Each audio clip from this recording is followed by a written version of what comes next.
सभी विद्यार्थियों का हार्दिक स्वागत, हार्दिक अभिनंदन। प्रिय विद्यार्थियों, बीए फर्स्ट ईयर राजनीति विज्ञान फर्स्ट पेपर राजनीतिक सिद्धांत। राजनीतिक सिद्धांत और कई कई जगह राजनीति के मूल आधार भी ये चलती है। तो इसका ये राजनीति विज्ञान फर्स्ट पेपर है। इसमें अधिकार और कर्तव्य आपके पाठ है, उसके बारे में आज हम पढ़ेंगे और इससे संबंधित जो इम्पोर्टेंट बात होगी वो भी हम लेंगे और इससे संबंधित कौन कौन से प्रश्न आ सकते हैं उसके संबंध में भी चर्चा करेंगे। तो पूरा पाठ हम देखेंगे और मैं आपसे बता दूं कि इसमें जो आपके प्रश्न आते हैं अति लघुतरात्मक आते हैं, इसके अलावा लघुतरात्मक आते हैं, इसके अलावा निबंधात्मक आते हैं। तो इसमें क्या है कि तीनों ही प्रश्न क्लियर हो जाते हैं। तो आप ये बुक का जो टेक्स्ट वीडियो है इसको आप जरूर देखा करें। राजनीति विज्ञान जो है वो लगभग सिलेबस हो गया है, दोनों पेपर्स जो है। तो सेकंड पेपर का तो 100% सिलेबस हो गया है। इसके अलावा इस पेपर का भी लगभग 80% से ऊपर सिलेबस कर दिया गया है। तो आप पूरे वीडियोस देख लें ताकि आपकी सफलता को, आपके नंबर और आपकी जो योग्यता है इसमें निखार जरूर आएगा। मैं उम्मीद करता हूं कि मेरे वीडियोस है वो आपकी अवश्य ही मदद करेंगे। अगर आपको चैनल में पसंद आता है तो अवश्य ही सब्सक्राइब कीजिएगा और अपने दोस्तों को भी शेयर कीजिएगा। और पाठ किस प्रकार समझ में आया, कहाँ समझ में नहीं आया, इसके बारे में आप जरूर बताइएगा, कमेंट बॉक्स में जाकर के जरूर बताइएगा। और दूसरे जो अन्य जो वीडियोस है उनको प्राप्त करने के बारे में मैं आपसे बता दूं कि आपको प्ले लिस्ट में जाना है। सिर्फ प्ले लिस्ट में वहां पर सभी लिस्ट बनी हुई है, जितने सब्जेक्ट है, जैसे हिंदी की अलग है, हिस्ट्री की अलग है, पॉलिटिकल की अलग है, जनरल हिंदी की अलग है, जनरल इंग्लिश की अलग है। तो वहां प्ले लिस्ट में आप क्लिक करते ही आपके सामने वो संबंधित लिस्ट ओपन हो जाएगी। उनमें से जो भी पार्ट आप देखना चाहते हैं, यानी जैसे मॉडल पेपर देखना चाहते हैं या कोई पाठ देखना चाहते हैं या इसके अलावा क्वेश्चन बैंक देखना चाहते हैं, तो वो वहां से आपको मिल जाएगा, आप वहां से देख सकते हैं। तो आइए चलते हैं इस आज के पाठ की तरफ और देखते हैं कैसे पाठ हैं। अधिकार और कर्तव्य, इसके बारे में आप वैसे भी पढ़ चुके हैं। अधिकार क्या है, कर्तव्य क्या है, इसको हम बारीकी से आज समझेंगे कि अधिकार जो है वो क्या है। आज हम जो ये पहला भाग पढ़ रहे हैं, पहले भाग में आप हम क्या पढ़ेंगे, अधिकार पढ़ेंगे। अधिकार क्या है और अधिकार यानी सैद्धांतिक रूप से अधिकार क्या है। वैसे व्यवहारिक रूप से अपन उसमें पढ़ते हैं, जैसे अपने भारतीय संविधान पढ़ते हैं, भारतीय संविधान में जो बात दी हुई है वो थोड़ी अलग है। ये सैद्धांतिक रूप से जब हम पढ़ते हैं तो इसमें हमें उसका इतिहास जानना होता है, उसकी उपयोगिता जाननी होती है, तो उसके बारे में पढ़ेंगे। तो आज हम पढ़ेंगे, पहला भाग है, इसमें हम अधिकार पढ़ेंगे।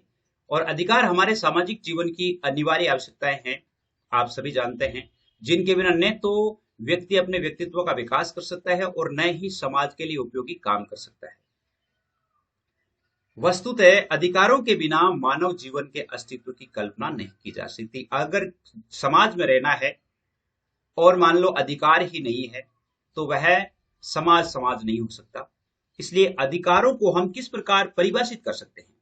देखिए, अधिकारों को परिभाषित करने के लिए हमने कुछ जो राजनीति के हैं, विद्वान है, उनकी परिभाषाएं हमें देखनी होगी। और हम ये कह सकते हैं, अधिकार की परिभाषा यदि हम देखें तो अधिकार को इस प्रकार परिभाषित करते हैं कि राज्य का सर्वोत्तम लक्ष्य व्यक्ति के व्यक्तित्व का पूर्ण विकास करना है। बिल्कुल सही है, राजनीति विज्ञान राज्य को लेकर चलती है। इस कारण राज्य के द्वारा व्यक्ति को ये सुविधाएं प्रदान की जाती है और राज्य के द्वारा व्यक्ति को प्रदान की जाने वाले इन बाहरी सुविधाओं का नाम ही अधिकार है। अब कौन कौन सी सुविधाएं अधिकार में आती है, कौन कौन सी सुविधाएं अधिकार में नहीं आती है, अनेक राजनीतिक विज्ञान के जो, जैसे मान लो आपके यहाँ प्रश्न आ सकता है कि अधिकार क्या है, स्पष्ट कीजिए। तब आपको इस प्रकार लिखना है, फिर ये परिभाषाएं लिखनी है विभिन्न विद्वानों, जैसे लॉस की है, वो अधिकार की क्या परिभाषा देते हैं। वो कहते हैं कि अधिकार सामाजिक जीवन की वो परिस्थितियां हैं जिनके अभाव में सामान्यतः कोई भी व्यक्ति अपने व्यक्तित्व का विकास नहीं कर पाता। समाज की वो परिस्थितियां जिनके बिना व्यक्ति अपने व्यक्तित्व का विकास नहीं कर सकता, यानी व्यक्ति जो है वो आगे नहीं बढ़ सकता अधिकारों के बिना। बोसांग के अधिकार की क्या कहता है, अधिकार वह मांग है जिसे समाज स्वीकार करता है और राज्य लागू करते हैं। कितनी छोटी सी परिभाषा है। बोसांग की परिभाषा है, अधिकार वह मांग है जिसे समाज तो स्वीकार करता है और राज्य लागू करता है। समाज के द्वारा अधिकार की एक विशेषता यह होगी कि अधिकार जो है समाज द्वारा स्वीकृत होते हैं। समाज द्वारा स्वीकृत कोई भी घटक, कोई भी काम है, वो अधिकार की श्रेणी में नहीं आता है। भारत के हैं श्रीनिवास शास्त्री। उन्होंने अधिकारों की क्या परिभाषा दी है कि अधिकार समुदाय के कानून द्वारा स्वीकृत वह व्यवस्था, नियम या रीति है जो नागरिक के सर्वोच्च नैतिक कल्याण में सहायक होते हैं।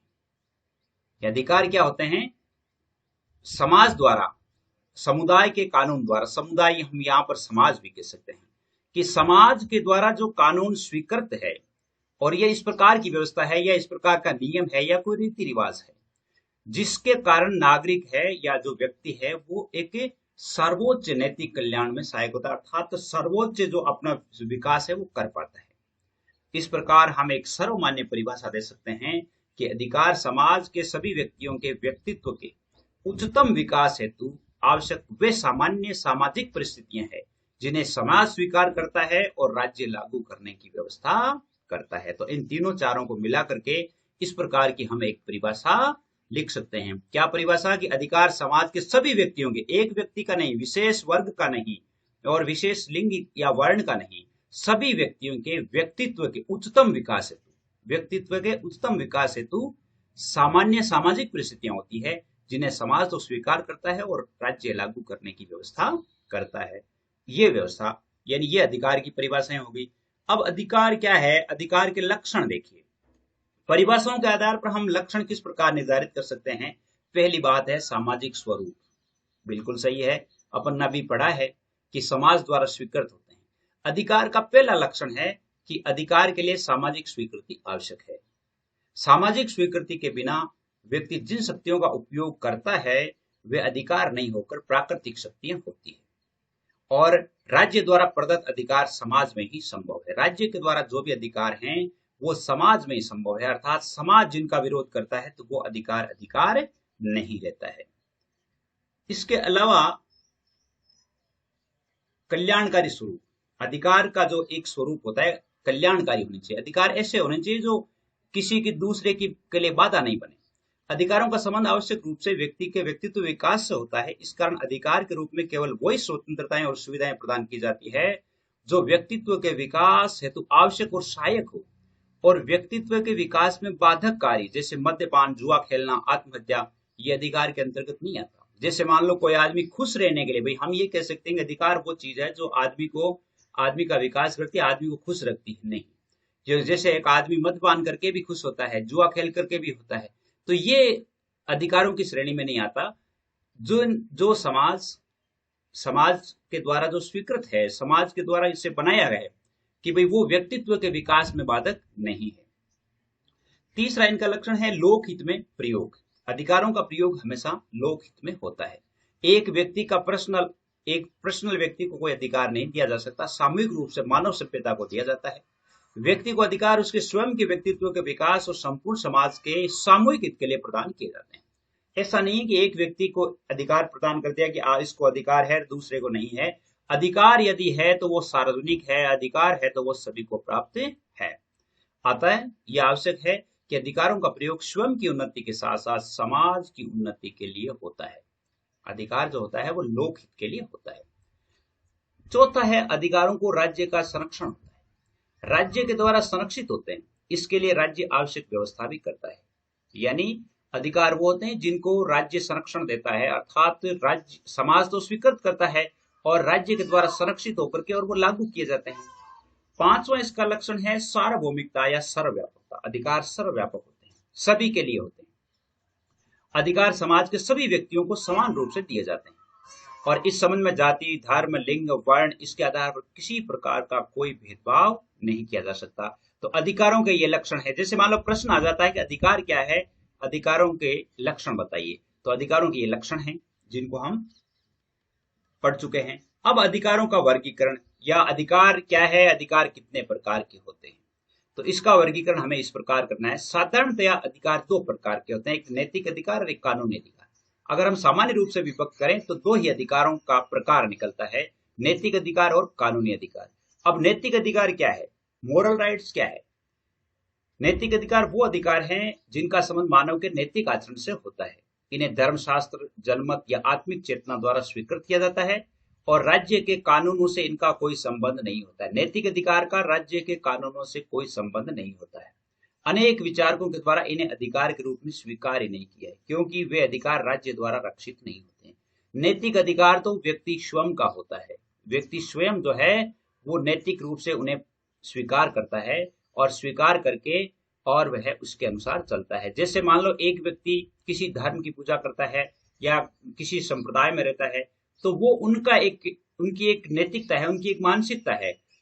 तो उन्हें वो जैसे ना तो राज्य का उससे कोई संबंध होता है। हाँ, राज्य का संबंध कब होता है, जब वो यदि लोकहित में कोई गलत काम कर देता है तो उस नैतिक अधिकार को सीमित किया जा सकता है, लेकिन इनका संबंध है वो राज्य से नहीं होता है। कानूनी अधिकार क्या है? देखिए, कानूनी अधिकार जिनको लीगल राइट्स कहा जाता है। क्या कहा जाता है? जिनको लीगल राइट्स कहा जाता है। और ये लीगल राइट्स जो होते हैं ये वास्तविक अधिकार होते हैं, और ये वे अधिकार जिनकी व्यवस्था राज्य के द्वारा की जाती है और जिनका उल्लंघन होने पर दंड दिया जाता है, या जिनका उल्लंघन कानूनन दंडनीय होता है, जिनका हम उल्लंघन नहीं कर सकते। कानून का संरक्षण प्राप्त होने के कारण इन अधिकारों को लागू करने के लिए राज्य के द्वारा आवश्यक कार्यवाही भी की जाती है। अगर किसी को अधिकार से वंचित किया जाता है तो वहां पर राज्य हस्तक्षेप करके और उसे वो अधिकार वापस दिलाता है। अब कानूनी अधिकारों को हम दो भागों में बांटते हैं। कितने भागों में बांटते हैं? दो भागों में बांटते हैं। दो भागों में बांटते हैं, एक तो सामाजिक अधिकार या नागरिक अधिकार, एक दूसरा है राजनीतिक अधिकार। दो भागों में बांटते हैं। तो सबसे पहले हमने अधिकारों को दो भागों में बांटा, नैतिक अधिकार और इसके अलावा कानूनी अधिकार। अब कानूनी अधिकार को हम दो भागों में बांट रहे हैं, सामाजिक और नागरिक या राजनीतिक अधिकार। सामाजिक अधिकार, राजनीतिक अधिकार। सबसे पहले नागरिक अधिकारों के बारे में हम देखते हैं, ये इंपॉर्टेंट है। नागरिक अधिकार, देखिए नागरिक अधिकारों में सबसे पहले आता है, जिसको सामाजिक कह सकते हैं, नागरिक अधिकार, समानता का अधिकार आता है। समानता का अधिकार एक अत्यंत महत्वपूर्ण अधिकार है। इसका तात्पर्य है कि प्रत्येक क्षेत्र में व्यक्ति को व्यक्ति होने के नाते सम्मान और महत्व प्राप्त होना चाहिए, और जाति, धर्म और आर्थिक स्थिति में भेद किए बिना सभी व्यक्तियों को अपने जीवन का विकास करने के लिए समान सुविधाएं प्राप्त होनी चाहिए। समानता का जो अधिकार होता है, समानता का अधिकार का अर्थ है कि व्यक्ति जिस समाज में या जिस देश में जहां पे जन्म लिया है, तो व्यक्ति में समानता होनी चाहिए। एक व्यक्ति से दूसरे व्यक्ति में किसी प्रकार की कोई असमानता नहीं होनी चाहिए। उसमें लिंग का, जाति का, धर्म का, क्षेत्र का, भाषा का, किसी प्रकार का कोई है वो इश्यू नहीं होना चाहिए। समानता का अधिकार है, तो समानता का अधिकार को भी दो तरह से विभाजित किया जाता है। समानता का अधिकार को एक तो राजनीतिक समानता, दो तरह से नहीं, कई भेद है इसके, कई भेद है। राजनीतिक समानता, राजनीतिक समानता का अर्थ है कि प्रत्येक व्यक्ति को अपनी योग्यता अनुसार बिना किसी पक्षपात के देश के शासन में भाग लेने का अवसर प्राप्त होना चाहिए। राजनीतिक समानता का अर्थ है कोई भी व्यक्ति, प्रजातंत्र यही कहता है कि कोई भी व्यक्ति है वो देश का विकास करने के लिए, जनहित में काम करने के लिए वह प्रतिनिधित्व कर सकता है, शासन के कार्यों में भाग ले सकता है। दूसरा है सामाजिक समानता का अधिकार। समाज में धर्म, जाति, भाषा, संपत्ति, वर्ण, लिंग के आधार पर किसी प्रकार का भेदभाव नहीं किया जाना चाहिए, और व्यक्ति होने के नाते समाज में सम्मान प्राप्त होना चाहिए। ऐसा नहीं है कि एक व्यक्ति को सम्मान और दूसरे को नहीं है, ऐसा नहीं होना चाहिए। तीसरा है इसमें आर्थिक समानता का अधिकार। मानव के आर्थिक स्तर में गंभीर विषमताएं नहीं हो। आर्थिक समानता का अर्थ ये नहीं है कि जैसे मान लो एक ये गरीब है और एक के पास ये अमीर है, तो इन दोनों को बराबर कर दिया जाए, अर्थात इसकी संपत्ति इसको दी जाए। नहीं, ऐसा नहीं है। आर्थिक समानता का अर्थ है कि अर्थव्यवस्था यानी अपनी अर्थव्यवस्था का प्रबंधन करने में प्रत्येक व्यक्ति को बराबर अधिकार है। वह किसी भी कार्य के माध्यम से जो लीगल हो, जो वेद कार्य हैं, उन वेदी कार्यों के माध्यम से वह अपनी आर्थिक स्थिति को सुदृढ़ कर सकता है। किसी भी धंधे को, यानी जो ये नहीं है कि ये धंधा पुश्तैनी है, इस वर्ग के लोग कर सकते हैं, इस वर्ग के लोग नहीं कर सकते। तो आर्थिक रूप से भी व्यक्तियों में समानता होनी चाहिए। संपत्ति और उत्पादन के साधनों का न्याय संगत वितरण किया जाना चाहिए। एक ये होता है संपत्ति और उत्पादन है, इसका मतलब जैसे मान लो राज्य में जो संपत्ति है, राज्य में जो उत्पादन है, उस पर सभी व्यक्तियों का समान अधिकार होना चाहिए। सभी व्यक्तियों का समान होना चाहिए। ऐसा नहीं है कि वर्ग विशेष को ज्यादा दिया जाए और कम दिया जाए, तो फिर वहां पर आर्थिक समानता नहीं होती। आर्थिक समानता का अर्थ यही है कि लीगल रूप से जो राज्य में जो भी संपत्ति है, उत्पादन है, उन पर प्रत्येक व्यक्ति का समान अधिकार हो, और प्रत्येक व्यक्ति है वो किसी भी कार्य को करने के लिए स्वतंत्र है, लेकिन वह काम है वो लीगल होना चाहिए। दूसरा अधिकार होता है स्वतंत्रता का अधिकार। समानता का अधिकार के बाद में स्वतंत्रता का अधिकार, और स्वतंत्रता का अधिकार जीवन के लिए परम आवश्यक है, क्योंकि इस अधिकार के बिना व्यक्ति के व्यक्तित्व और समाज का विकास संभव नहीं। अगर व्यक्ति स्वतंत्र ही नहीं है, चारों तरफ से परतंत्र है, तो वह व्यक्ति समाज के बारे में या देश के बारे में क्या सोच सकता है। स्वतंत्रता का तात्पर्य उच्छृंखलता या नियंत्रणहीनता नहीं होकर के व्यक्ति को अपने व्यक्तित्व के विकास के लिए पूर्ण अवसरों की प्राप्ति है। स्वतंत्रता का अर्थ यह है कि व्यक्ति उच्छृंखल नहीं होना जाना चाहिए। स्वतंत्रता का अर्थ है कि वह जो स्वतंत्रता दूसरों के लिए बाधक नहीं बने, दूसरे के अधिकारों को नहीं छीने, वह स्वतंत्रता मर्यादित स्वतंत्रता की बात है। यहां पर यह नहीं है कि वो उच्छृंखल हो जाए, चाहे जिसे करें, ऐसा नहीं होता है। स्वतंत्रता के अधिकार के प्रकार, एक तो होती है व्यक्तिगत स्वतंत्रता। स्वतंत्रता का अधिकार जो है व्यक्तिगत स्वतंत्रता। व्यक्तिगत स्वतंत्रता का तात्पर्य है कि व्यक्ति अपना सामान्य जीवन विवेक के अनुसार व्यतीत करे, अपने विवेक के अनुसार। और इसके अंतर्गत क्या क्या शामिल है, जैसे कानून का उल्लंघन किए बिना किसी व्यक्ति को गिरफ्तार नहीं किया जा सकता। अगर किसी व्यक्ति ने कोई कानून का उल्लंघन नहीं किया है, उसने कोई दोष ही नहीं किया, तो फिर उसे गिरफ्तार नहीं किया जा सकता। ये भी एक उसका व्यक्तिगत अधिकार है। न्यायालय द्वारा अभियोग की पुष्टि के बिना उसे बंदी नहीं बनाया जा सकता। ये भी उसका एक कानूनी अधिकार है। इसके अलावा स्वतंत्रता में विचार और अभिव्यक्ति की स्वतंत्रता है। एक व्यक्ति जो है उसे बोलने का अधिकार है कि नहीं, अपना विचार रखने का अधिकार है कि नहीं है, ये स्वतंत्रता का अधिकार का प्रकार है, विचार और अभिव्यक्ति की स्वतंत्रता। प्रत्येक व्यक्ति को अपने इच्छानुसार विचार रखने, भाषण, लेख आदि के माध्यम से इन विचारों को व्यक्त करने की स्वतंत्रता होनी चाहिए। सुकरात ने कहा था कि विचार स्वातंत्र्य त्यागने की अपेक्षा मृत्यु को श्रेष्ठ कर समझा। सुकरात ने कहा था कि अगर हम विचार स्वातंत्र्य, हमारे विचार यदि हम स्वतंत्र रूप से व्यक्त नहीं कर पाते हैं, तो उससे तो मरना ही अच्छा है। इसके अलावा जैसे मिल्टन है, मिल है, वॉल्टेयर है, लॉस्की है, इन सभी विद्वानों ने विचार और अभिव्यक्ति की स्वतंत्रता का महत्व स्वीकार किया है। इन्होंने भी कहा है कि विचारों या अभिव्यक्ति की स्वतंत्रता सबसे महत्वपूर्ण है। स्वतंत्रता के प्रकार में यह अंत्यकरण की स्वतंत्रता। अब अंत्यकरण की स्वतंत्रता क्या है? अंत्यकरण यानी अंदर से व्यक्ति को अपने विवेक के अनुसार धर्म के मानने, आचरण करने या प्रचार करने की स्वतंत्रता होनी चाहिए। अंत्यकरण यानी आपका मन क्या मानता है, आपका मन कौन से धर्म में रहने का, कौन सी पूजा करने का, किस संप्रदाय में, किस जाति में और कौन सी संस्कृति में रहने का मन करता है। अंत्यकरण रूप से आप किस संस्कृति को अपनाना चाहते हैं, यू आर फ्री, आप स्वतंत्र हैं, तो वो अंत्यकरण की स्वतंत्रता होती है।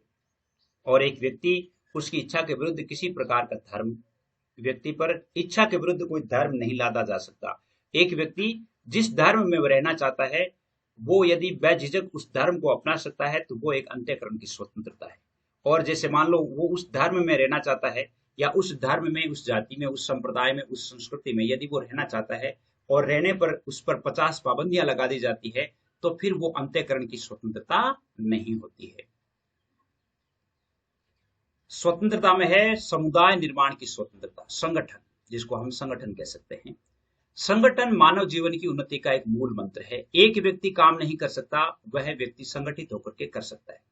इसलिए व्यक्ति को अपने समान विचार वाले व्यक्तियों के साथ मिलकर संगठन निर्माण करने की स्वतंत्रता होनी चाहिए। लेकिन इस प्रकार के किसी भी संगठन को समाज विरोधी या अनैतिक कार्य करने की स्वतंत्रता नहीं दी जा सकती। संगठन का अर्थ यह है कि वह पॉजिटिव, सकारात्मक कार्य करें।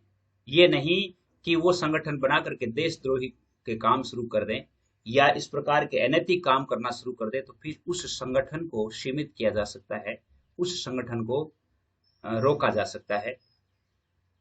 इसका स्वतंत्रता का अगला प्रकार है नैतिक स्वतंत्रता। नैतिक स्वतंत्रता का तात्पर्य यह है कि व्यक्ति अपने विवेक और आत्मा के आदेश के अनुसार बिना किसी अनुचित लोभ लालच के काम कर सके। नैतिक स्वतंत्रता का अर्थ है कि व्यक्ति में किसी प्रकार का लोभ लालच, अपनी आत्मा क्या कह रही है उसके आधार पर यदि वो काम कर सके, वो भी एक स्वतंत्रता है। एक व्यक्ति जो पक्षियों को पानी या जैसे चुग्गा हमेशा डालता है, तो वो इसकी एक नैतिक रूप से उसकी आत्मा कह रही है कि मुझे ये काम करना चाहिए। अगर मान लो दूसरा उसे कोई पाबंद कर दे कि नहीं तुम इस प्रकार नहीं कर सकते, तो फिर वो आदमी की उस नैतिक स्वतंत्रता नहीं हो सकती, क्योंकि उसमें कोई लोभ लालच नहीं है, वह व्यक्ति अपने कल्याण के लिए करता है। तो वो एक कल्याण जो है वो हर धर्म में आता है। हर धर्म का व्यक्ति है वो अपना कल्याण चाहता है, यानी हर धर्म का व्यक्ति ये जानता है कि आदमी मरेगा, मरने के बाद में उसका क्या होगा।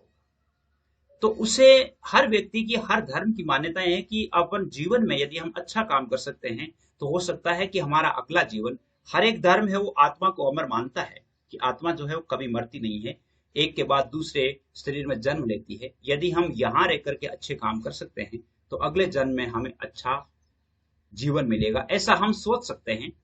लेकिन नैतिक स्वतंत्रता के नींव के उस नैतिक स्वतंत्रता जो होती है नींव के उस पत्थर के समान है जिस पर जीवन का संपूर्ण भवन आधारित होता है। यदि नैतिकता आदमी से समाप्त हो जाती है, नैतिकता का पतन हो जाता है, तो फिर मानव मानव नहीं रह जाता, मानव जो है वो पशु बन जाता है, उसमें नैतिकता नहीं होती है। तो तीसरी स्वतंत्र अधिकार है संपत्ति का अधिकार। संपत्ति का अधिकार ये नागरिक अधिकार है। संपत्ति के अधिकार का तात्पर्य यह है कि व्यक्ति अपने द्वारा कमाए गए धन को चाहे तो आज की आवश्यकताओं पर खर्च कर सकता है या अर्जित करके रख सकता है। ये संपत्ति का अधिकार, जैसे उसने खुद ने कमाया है तो उसे वो अपने अर्जित करके रख सकता है या फिर आगे के लिए या आज भी खर्च कर सकता है। ये उसे स्वतंत्रता होनी चाहिए। धन, जमीन या जायदाद के रूप में व्यक्ति द्वारा रक्षित संपत्ति को बिना मुआवजा दिए उससे छीना नहीं जा सकता। आपने जैसे मान लो जमीन है या उसके पास कोई संपत्ति है तो मुआवजा उसे देकर के ही लिया जा सकता है, लेकिन जन कल्याण की दृष्टि से संपत्ति के अधिकार को सीमित किया जा सकता है। अपने जैसे भारतीय संविधान में संपत्ति के अधिकार को हटा करके उसे कानूनी अधिकार बनाया गया। पहले संपत्ति का अधिकार था, तो संपत्ति का अधिकार यानी जैसे मान लो अगर किसी के पास जमीन है, उस जमीन में वो जमीन उसकी संपत्ति है, तो उससे हम छीन सकी, सरकार भी नहीं छीन सकती क्योंकि उससे मौलिक अधिकार है उसका। तो फिर वो क्या होगा, अगर मान लो जैसे मान लो जनहित का काम करना है, कोई कल्याणकारी काम करना है, यूं कह सकते हैं कि जैसे मान लो कोई हाईवे रोड निकल रही है और उसमें किसी आदमी का खेत आ रहा है, वो क्योंकि वो उसकी संपत्ति है, तो अब वो जैसे मान लो वहां से उस पर वो अधिकार ही नहीं कर सकता, तो फिर या उसे छीन नहीं सकते। तो इस अधिकार को संशोधित किया गया कि उसे उचित मुआवजा देकर के और उससे वह संपत्ति राज्य के हित में काम में ली जा सकती है। चौथा है रोजगार का अधिकार, लेकिन ये मूल अधिकारों में अभी भी शामिल नहीं हुआ है। व्यक्ति को स्वयं अपने परिवार के भरण पोषण, आवास, शिक्षा के लिए काम प्राप्त करने का अधिकार होना चाहिए और काम के बदले में व्यक्ति को उचित पारिश्रमिक भी प्राप्त होना चाहिए। एक व्यक्ति को काम मिलना चाहिए और काम के बदले उसे मजदूरी भी मिलनी चाहिए, ये भी एक व्यक्ति का अधिकार होना चाहिए। शिक्षा का अधिकार, नागरिकों को शिक्षा प्राप्त करने का अधिकार होना चाहिए। केवल इतना ही नहीं, शासन को धनवान एवं निर्धन दोनों ही वर्गों को शिक्षा संबंधी सुविधाएं प्रदान करनी चाहिए। प्रारंभिक शिक्षा की अनिवार्य और निःशुल्क रूप से व्यवस्था की जानी चाहिए। जैसे अपने समाज के जो जैसे राज्य के जो कल्याणकारी कार्य हैं, कल्याणकारी कार्यों में निःशुल्क शिक्षा भी आती है। तो अपने देश में भी जैसे मान लो निःशुल्क शिक्षा प्रदान की जाती है व्यक्तियों को, विद्यार्थियों को, तो विद्यार्थी निःशुल्क शिक्षा प्राप्त करते हैं तो वो एक शिक्षा का अधिकारी हो गया और शिक्षा का अधिकार आपने तो शामिल भी कर दिया है। जीवन का अधिकार, ये सबसे इंपॉर्टेंट है। प्रत्येक व्यक्ति को जीवित रहने का अधिकार है। राज्य इस बात की व्यवस्था करेगा कि दूसरा व्यक्ति या राज्य व्यक्ति के जीवन का अंत नहीं कर सके। जीवन के अधिकार के अंतर्गत ही आत्मरक्षा का अधिकार निहित है। व्यक्ति अपनी आत्मरक्षा है वो कर सकता है, आत्मरक्षा करने का उसे अधिकार है। अगर उस पर कोई आक्रमण करता है तो वह अपनी आत्मरक्षा में अपना बचाव करने के लिए दूसरा व्यक्ति भी उसमें यानी जा सकता है, तो उसे जीवन जीने का अधिकार है। ऐसा नहीं है कि जीवन जीने का अधिकार ये भी नहीं है कि जैसे वह दूसरे पर आक्रमण करता है और वो कहता है मुझे तो जीने का अधिकार है। नहीं, जीवन जीने का अधिकार, आत्मरक्षा का अधिकार वही होता है जहां पर वह जानता ही नहीं है या वह स्वयं जो है दोषी नहीं है, निर्दोष है और उस पर किसी प्रकार की कोई आंच आती है, उस पर किसी प्रकार का कोई हमला होता है, तो वह अपनी आत्मरक्षा करेगा। परिवार का अधिकार, व्यक्ति को विवाह कर परिवार निर्माण और संतान के पालन पोषण का अधिकार होना चाहिए तथा राज्य को इस संबंध में अनावश्यक हस्तक्षेप नहीं करना चाहिए। अब जैसे परिवार निर्माण के आधार पर जो राज्य है उसने कुछ सीमाएं रखी है कि भाई परिवार जो है, लेकिन परिवार में कितने बच्चे बच्ची होने चाहिए उसके संबंध में राज्यों के जो दिशा निर्देश हैं, लेकिन फिर भी उन्हें पाबंद नहीं किया गया है। जैसे मान लो अपन देखते हैं कि जैसे कई जगह हैं, जैसे राजनीति का क्षेत्र है, राजनीति में अगर व्यक्ति सरपंच बनना चाहता है या कोई अन्य जैसे नौकरी लगना चाहता है, तो उसके लिए 2 संतान से अधिक होने पर वह व्यक्ति उसके लिए अपात्र माना जाता है। ये क्यों किया गया है? क्योंकि राज्य को भी ये अधिकार है कि वह अपने राज्य की जो पॉपुलेशन है, जनसंख्या है, उसका यानी उसका जो है स्त्रीकरण रहे, उस वो जो है क्या है कि उसमें सामंजस्य रहे। ऐसा नहीं हो कि अनवरत रूप से बहुत अधिक बढ़ जाए और फिर भूखमरी आ जाए। तो वो क्या है कि भूखमरी नहीं आए, और जो व्यक्ति जन्म लेता है उस व्यक्ति को सारी सुविधाएं मिले। सारी सुविधाएं कब मिल सकती है? जब एक परिवार में 10 सदस्य हैं, एक परिवार में 4 ही सदस्य हैं, तो उनमें से जैसे मान लो 10 सदस्य हैं, तो 10 सदस्यों से ज्यादा ये व्यक्ति जो 4 सदस्यों वाले हैं, यानी 2 बच्चों का पालन पोषण है वो एक आदमी आराम से कर सकता है, जबकि उसके 6 बच्चे हैं तो वह व्यक्ति उनका पालन पोषण करने में उसे दिक्कत होती है। तो इसके लिए राज्य है वो परिवार के लिए कुछ दिशा निर्देश जारी करता है। राजनीतिक अधिकारों का तात्पर्य है मनुष्य अपने विकास एवं जनहित हेतु प्रत्यक्ष या अप्रत्यक्ष रूप से व्यक्ति द्वारा शासन प्रबंध में भाग लेना है। अब दूसरा जो अपन पढ़ रहे थे ना, राजनीतिक अधिकार, सिविल तो पढ़ लिया अपन, अब अपन पढ़ेंगे कि राजनीतिक अधिकार। राजनीतिक अधिकार का अर्थ है कि व्यक्ति अपना विकास करने के लिए, अगर चैनल पसंद आता है तो सब्सक्राइब जरूर कीजिएगा, ताकि जब भी वीडियो बनता है तो आपके पास नोटिफिकेशन आ जाए। राजनीतिक अधिकारों का तात्पर्य क्या है? राजनीतिक अधिकार है कि मनुष्य अपने विकास और जनहित हेतु प्रत्यक्ष या अप्रत्यक्ष रूप से शासन प्रबंध में भाग लेना, शासन कार्यों में भाग लेना, चाहे वो प्रत्यक्ष रूप से लेता है चाहे अप्रत्यक्ष रूप से लेता है। राजनीतिक अधिकारों में देखिए 2-3 अधिकार है जो हम पढ़ लेते हैं। एक तो है मत देने का अधिकार, वोट देने का अधिकार। जनता मताधिकार के माध्यम से ही देश के शासन में भाग लेती है, और मतदान को प्रजातंत्र की आधारशिला कहा जाता है। मतदान जो है, मतदान ही एक ऐसी व्यवस्था है जिसके माध्यम से जो राजनेता है या राजनीति या जो शासन का कार्य करने वाले हैं, सरकार हैं, वह प्रजा के सामने नतमस्तक होती है। क्यों? क्योंकि उन्हें पता है कि मत के माध्यम से जनमत एक ऐसा साधन है जिसके माध्यम से किसी भी यानी सरकार को अपदस्थ किया जा सकता है, किसी भी सरकार को हटाया जा सकता है, वो एक जनमत है। तो ये जनतंत्र, प्रजातंत्र में जनमत क्या है, मतदान क्या है, आधारशिला है। तो प्रत्येक व्यक्ति को मत देने का अधिकार होना चाहिए। कितनी उम्र में, उसकी निश्चित जो निर्धारित उम्र है उसमें, ये नहीं जैसे अपने यहाँ पर 18 वर्ष है, भारत में 18 वर्ष है तो 18 वर्ष ही होनी चाहिए। ऐसा नहीं कि जैसे मान लो एक स्टूडेंट है वो 16 वर्ष का है और वो कहेगा कि मतदान देने का अधिकार है। हाँ, अधिकार है, लेकिन जब तुम वो आयु प्राप्त कर लेते हो। निर्वाचित होने का अधिकार, निश्चित उम्र के बाद जो उसकी निर्धारित योग्यताएं रखी गई है। प्रजातंत्र में शासक और शासित का कोई भेद नहीं होता। योग्यता संबंधी कुछ प्रतिबंधों के साथ सभी नागरिकों को जनता के प्रतिनिधि के रूप में निर्वाचित होने का अधिकार प्राप्त होता है, और इस अधिकार के माध्यम से व्यक्ति देश की उन्नति में सक्रिय रूप से भाग ले सकता है। जैसे मान लो एक आदमी ये चाहता है कि मैं देश की अच्छी उन्नति कर सकता हूँ, तो वह अच्छी उन्नति करने के लिए क्या करेगा, यानी चुनाव लड़ेगा, यानी चुनाव लड़ करके वो जनप्रतिनिधि बनेगा। जनप्रतिनिधि बन करके और वह सरकार में अपने जो विचार है, अपनी जो योजनाएं है वो रख करके और जनहित में काम कर सकता है। तो निर्वाचित होने का अधिकार है। एक सार्वजनिक पद ग्रहण करने का अधिकार है, ये भी राजनीतिक अधिकार है। सार्वजनिक व्यक्ति को सभी सार्वजनिक पद ग्रहण करने का अधिकार होना चाहिए, और इस संबंध में योग्यता के अतिरिक्त अन्य किसी आधार पर भेद नहीं किया जाना चाहिए। योग्यता के आधार पर यानी सार्वजनिक पद ग्रहण करने का अधिकार होना चाहिए।